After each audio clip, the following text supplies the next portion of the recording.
आडो रखी आडो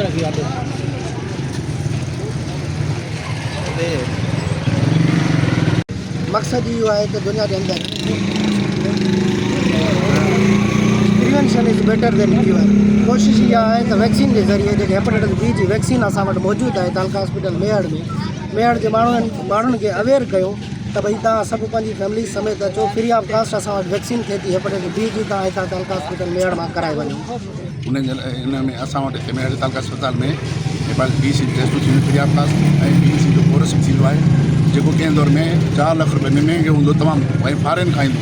असां वटि एशिया में त कोन हूंदो, पाकिस्तान में कोन हूंदो, ॿाहिरां घुरायो वेंदो।